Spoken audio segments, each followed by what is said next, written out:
This magnet is a game changer for the Telesin neck mount. Stay tuned to the end of this video to see how this magnet has changed the way I wear the neck mount.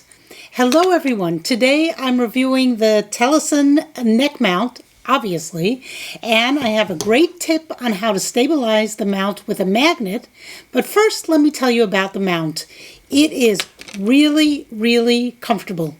The material around the neck is soft. It's made from silicone. Compare that with my previous neck mount and, well, there's no comparison. This was not comfortable. But this neck mount, this I can wear all day hiking, walking, no problem. It comes in two lengths. The standard length is 17 centimeters or 6.7 inches for the inner length, and the longer length is 20 centimeters or 7.87 inches for the inside length, as shown in the picture. The one I'm wearing here is the standard length, but if you have a thicker neck, you're better off with the longer version. And the material that this is made of is super flexible, which is why it's so comfortable to wear. Now, getting this off and on, well, really on, that's a different story altogether. Getting this on takes some getting used to. So what you need to do is you need to put this piece here into the hole here, or the slot, I should say. And if you get it just at the right angle, and that's after a lot of usage. I'm finding it used to take me a couple of tries until I could get this to click, but the more I use this neck mount, the better I get at it. So give it time. It's all in the angle of how you put it in. There you go. Try to adjust your angle if it's not catching. Don't keep trying to put it in over and over again without adjusting that angle. Okay, let's take a look at what comes in the box first, and then I'll talk about how well it works and some problems I ran into when using it. Right on top is a card with instructions. That's nice. And it says to first connect the camera to the magnetic adapter, then insert the magnetic adapter into the hole. Sounds simple enough. One thing I have to say, and that is that the pieces are packed in really well. So well that I had a hard time getting the pieces out. After struggling a bit, I used a pen to try to pry the piece out.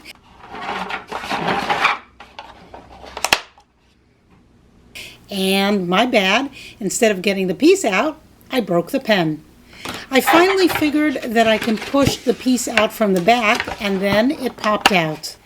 I could have saved myself a broken pen if I had thought about that first.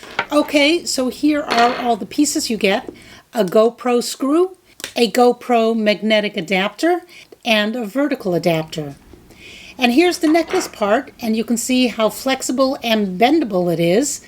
I can bend this thing into any shape I want, which means I can also use it as a sort of selfie stick and even a tripod, sort of. But it's really meant to be worn around the neck. Let's see if I can get this. There we go. So one end clicks into the other end to form the necklace, and you have to get the angle just right when you insert it. Make sure you hear it click into place. There you go.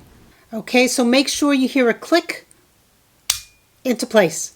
And then on the back here is a button you press, and that releases the latch. Now, this piece is the magnetic mount that goes onto the GoPro, and I had a hard time getting it on. First of all, because these flaps on the GoPro 10 keep moving, and second, because it really is a very tight fit. Or I was just having a bad day.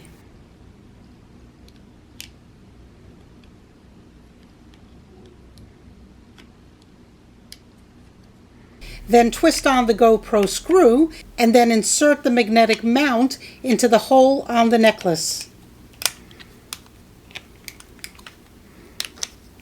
It's quite a strong magnet, actually. See?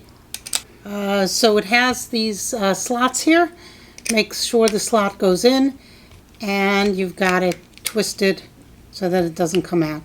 And so you can see that it's pretty tight on there. And here's where you can see the camera is mounted on tightly, except I realized later that I really should mount it so the screw is threaded in from right to left, not like you see here from left to right. Why? Because when it's mounted like this, the wide end of the screw blocks the battery and memory card door from opening. If you mount it with the screw threaded the other way, then it doesn't block the opening of the battery door. This other piece it comes with is if you want to mount the camera vertically, then thread this vertical adapter onto the magnetic mounting piece. There we go.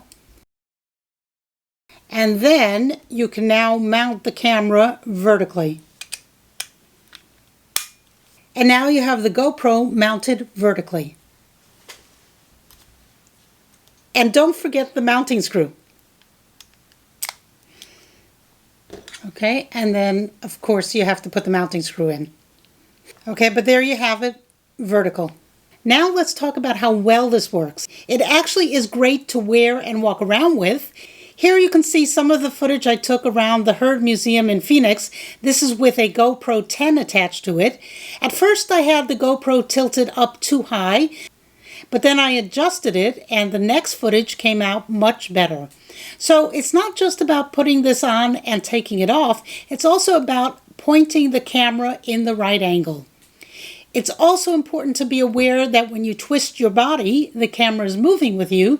So if you have a habit of pacing back and forth or moving around a lot, cut it out.